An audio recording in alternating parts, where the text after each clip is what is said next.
अस्सलाम वालेकुम काशिफ साहब, कैसे हैं आप? ठीक ठाक हैं? खैरियत? वालेकुम अस्सलाम शमशाद साहब, बिल्कुल ठीक ठाक। आप सुनाएं खैरियत से।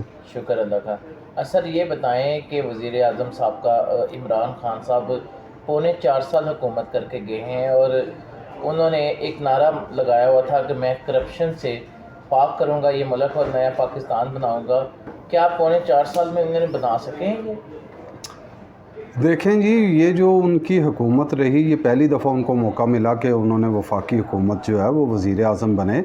और जो इनका पौने 4 साल का टेन्योर था और बहुत सारे वादे दावे नारे जो आवाम को दिए, उस हवाले से ख़ान साहब तो संजीदा नज़र आए, लेकिन जो उनकी टीम थी वो उस तरह ना बना सके जो डिलीवर करके दे सकती। होता ये है कि जब लीडर बैठा होता है तो उसके जो दाएं बाएं लोग होते हैं वो उसको बताते हैं कि जी आप मुझे मौका दें, मैं ये ऐसे कर दूंगा। जैसे आप बैठे हुए हैं और मैं आपको कहूँ जी अगर आप मुझे ये जगह दे दें तो मैं आपको ऐसे बना के चीज़ दे दूंगा, ये काम कर दूंगा। तो आप मेरे बिहाफ पे आगे बताते हैं जाके एडमिनिस्ट्रेशन को कि जी ये हमें मौका दें तो हम आपको इस तरह डिलीवर करके दे सकते हैं। तो ख़ान साहब ने भी वही बातें की कि हम डॉलर को ऐसे कर लेंगे, पेट्रोल के अंदर जितनी लीवी ली जाती है इतने पैसे इनको चले जाते हैं, शरीफ ख़ानदान को जाते हैं, हम आएंगे कीमतें कम होंगी, करप्शन जो है वो 90 दिन के अंदर ख़त्म कर दी जाएगी। लेकिन हमने देखा कि जैसे वो आए और महंगाई का जो एक सुनामी आया इन पौने 4 साल के अंदर, डॉलर जो है वो बेलगाम हुआ और 189 190 तक जो है वो डॉलर जो है वो गया है। और इसके अंदर इनकी सबसे बड़ी, अगर मैं कहूँ कि तहरीक इंसाफ को देखते हुए मुझे दहाइयाँ हो गए, मैं तहरीक इंसाफ को कवर भी करता रहा एज ए बीट के कॉरस्पॉन्डेंट, और मेरे सामने बनी और चीज़ें देखी। बहुत से जो करीबी लोग थे ख़ान साहब के, वो तहरीक इंसाफ की हुकूमत आने से पहले उनको छोड़ के चले गए या हुकूमत आने के बाद छोड़ के चले गए। और ये जो 4 साल का इनका अरसा रहा, इसके अंदर 2 काम करने चाहिए थे ख़ान साहब को। एक रिलीफ का काम था, एक एहतसाब का नारा था। वो किसी एक पे फोकस कर लेते, या तो वो एहतसाब कर लेते और ये जो हमें बताया गया था इन लोगों को पकड़ लेते।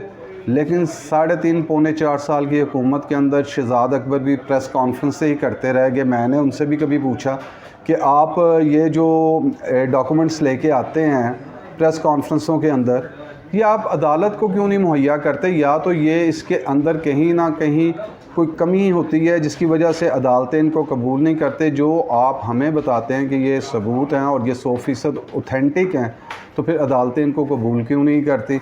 और हमने देखा कि इन जितना टेन्योर रहा तहरीक इंसाफ की हुकूमत का, उसके अंदर हमने देखा कि ना तो एहतसाब के नाम पे, यानी जितने लोगों को पकड़ा गया, वो शायद खाकान अब्बासी हों, वो राना सनाउल्लाह हों, वो शहबाज शरीफ हों, वो नवाज़ शरीफ हों, वो फ़रियाल तारपुर हों, आसिफ जरदारी हों, खुर्शीद शाह हों, सबको हमने बाहर ही आते देखा। तो इसका मतलब है एहतसाब का नारा तो कामयाब नहीं हो सका। अब आप इसमें कहेंगे जी अदारों का फ़ॉल्ट था, निज़ाम में कमज़ोरी थी, तो निज़ाम की कमज़ोरियाँ आपने दूर करनी थी। अगर आप अपने इख्तियारात के साथ, जहाँ आपके नीचे एजेंसियां सारी काम कर रही थी, वो आईबी हो, वो आईएसआई हो, वो एफआईए हो, वो सीआईए हो, वो स्पेशल ब्रांच हो, तो इतनी एजेंसियां आपके नीचे काम कर रही हैं, उसके बावजूद अगर आप सबूत इकट्ठे नहीं कर सके, तो बाहर तो सिर्फ ब्लेम गेम हो सकती है कि आप किसी पे इल्ज़ाम लगा सकते हैं कि वो चोर है। लेकिन वो चोरी जो साबित करनी थी, अल्लाह रब्बुल इज़्ज़त ने आपको मौका दिया, आप इक़्तिदार में आए, तो आपको चाहिए था कि उसको एक्सपोज़ करते। हमें तो ये भी बताया जाता रहा कि जो नवाज़ शरीफ की फैक्ट्रीज़ हैं उनके अंदर रह के लोग काम करते हैं। तो अगर तो करप्शन के ऊपर तो फिर बात हो सकती है, कोई सज़ा या चीज़, लेकिन गद्दारी तो नाकाबिले माफ़ी जुर्म है, तो टांग देना चाहिए था। लेकिन हमने देखा कि वो जो 300 से ज़ायद लोग बताए जाते थे, वो हमारे सामने 3 छोड़ के 1 भी नहीं लेके आया गया। तो अगर आप अपने इक़्तिदार के अंदर ये साबित नहीं कर सके कि वो एक गद्दार हैं और उनके जो हैं भारतीय लोग जो हैं वो राके एजेंट इनकी फैक्ट्रियों में काम करते थे, तो बाहर आके कैसे साबित करेंगे? दूसरा काम था रिलीफ़ देने का, रिलीफ़ दे नहीं सके तो ख़ान साहब एक बयान दे गए और कह गए थे कि ये जो आलू प्याज टमाटर है, इनकी कीमतें देखने के लिए तो मैं नहीं बैठा। अगर आप नहीं बैठे तो फिर ये किसने देखनी है, आवाम को किसने देखना है? आपने ये कीमतें देखनी नहीं है, लेकिन जो आपकी टीम है उन्होंने तो ये कीमतें देखनी थी, इसको मॉनिटर करना था। जो नर्ख हुकूमतें तय करती हैं उसके ऊपर दस्तयाबी को यकीनी बनाना किनका काम था।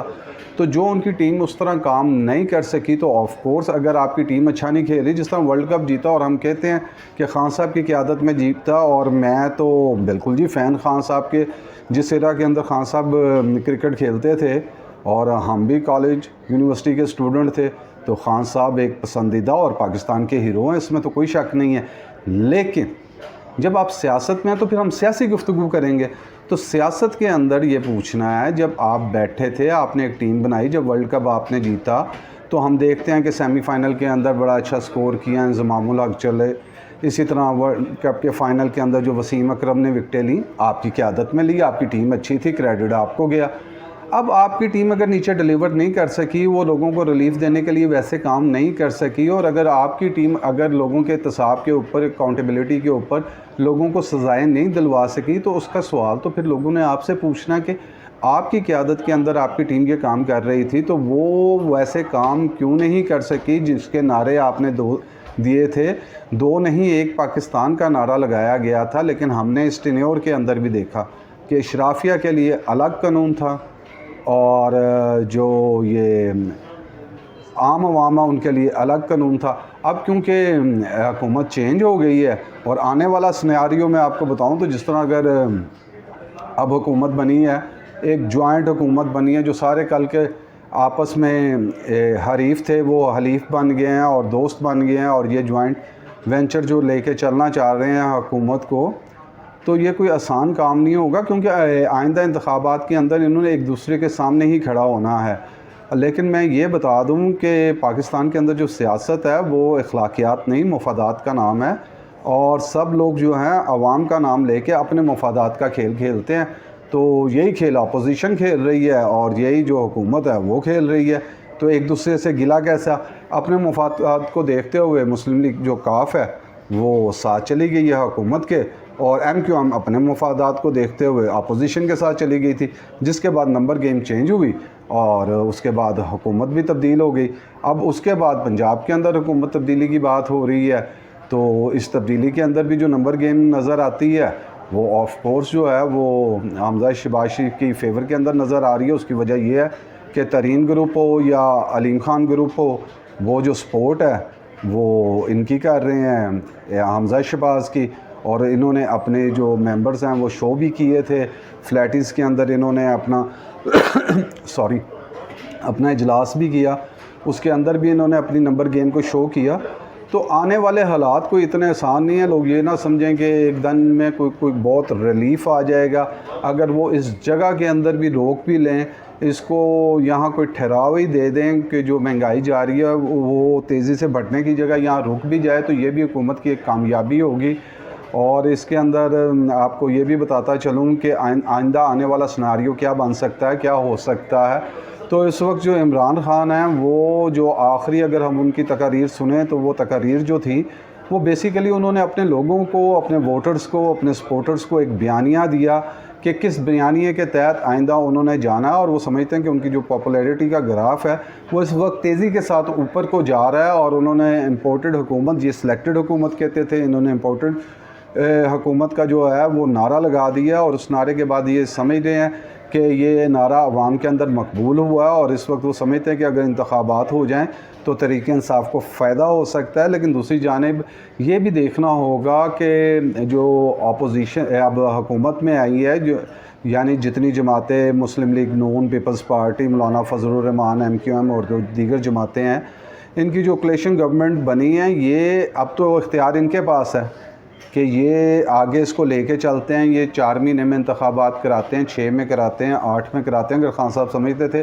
कि उनको ये फेवर हो सकती है तो वो अदम एतमाद से पहले तोड़ देते, लेकिन उन्होंने उस वक्त ना तोड़ा। तो अब जो ये काम करना ये तो इनके हाथ में है, जो इस वक्त हुकूमत के अंदर बैठे हुए हैं, कि उन्होंने इंतखाबात कब कराने हैं।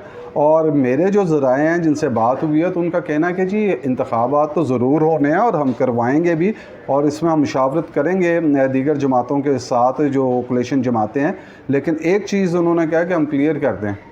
इतनी देर में आपको एक ख़बर देता चलूँ कि जो इस वक्त हुकूमत में है उन्होंने इलेक्शन में जाने से पहले इस चीज़ का प्रोग्राम बनाया है कि कुछ केसेस के ऊपर वो आवाम के सामने लेके आएंगे।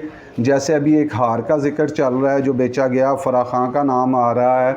इस तरह रिंग रोड का जो केस था उसको खोला जाएगा। तोशा खाना वो जो चीज़ें ताइफ में मिलती रहीं और जो घरों को लेके जाते रहे और किस मालियत पे लेके जाते रहे, इसका बयानिया जो है वो तहरीक इंसाफ के अगेंस्ट बनाया जाएगा और आवाम को बताया जाएगा कि जो अपने आप को साफ़ चली, शफ़ाफ़ चली, तहरीक इंसाफ चली कहते हैं, तो बताया जाएगा कि ये कितने साफ़ चले थे, कितने शफ़ाफ़ चले थे, कहाँ कहाँ पे जो है वो पैसे बनाए गए।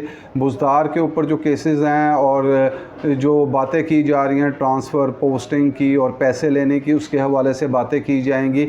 और अगर ये बात कोई उस्मान बुज़दार के ऊपर भी पहली दफ़ा नहीं आई, जो मुस्लिम लीग नून की अज़मा बुखारी है, उन्होंने इस पे बहुत पहले इल्ज़ाम लगाया था कि जो ताहिर खुर्शीद प्रिंसिपल सेक्रेटरी हैं उस्मान बुज़दार के, टीके के नाम से मशहूर हैं, वो जो हैं ट्रांसफ़र पोस्टिंग के ऊपर जो हैं वो पैसे लेते हैं। इसके ऊपर उनको हट जाने का नोटिस भी भेजा गया। लेकिन मैंने जब भी किसी से पूछा जी सर जाने का क्या बना है, तो किसी के पास कोई जवाब नहीं था उस वक्त के तरीके इंसाफ के लोगों के पास कि क्या किया। तो जब आपने तब नहीं किया, अब तो ये बातें खुल के सामने आना शुरू हो गई हैं और अब तो अपने लोग जो हैं तरीके इंसाफ के वो ये कहना शुरू हो गए हैं कि जो उस्मान बुज़दार हैं वो पैसे लेके जो ट्रांसफ़र पोस्टिंग होती थी वो करते रहे हैं यहाँ पे। और जो तरीके इंसाफ के फुट के खिलाड़ी थे, खान के बहुत करीब थे, कप्तान के अब्दुल अलीम खान, उन्होंने भी कहा कि जो उस्मान बुज़दार है उनके हवाले से ये जो चीज़ें हैं कि ट्रांसफ़र पोस्टिंग के अंदर पैसे और पैसे लेना, ये मैंने इमरान खान को ख़ुद भी बताया था।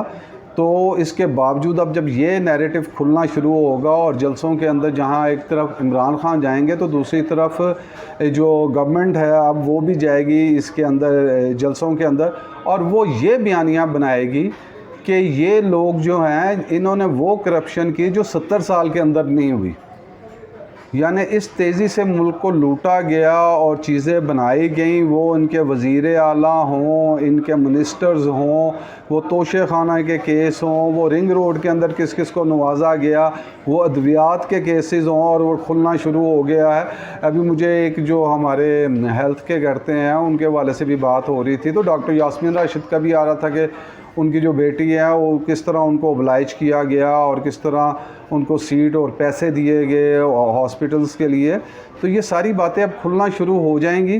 तो ये आहिस्ता आहिस्ता जो मैच है ये सियासत के अंदर जो है, जिस तरह मुल्क में गर्मी बढ़ रही है इस तरह सियासत का दर्जे हरारत भी तेज़ी से ऊपर जाना शुरू हो जाएगा। जी बहुत शुक्रिया सर, बहुत शुक्रिया।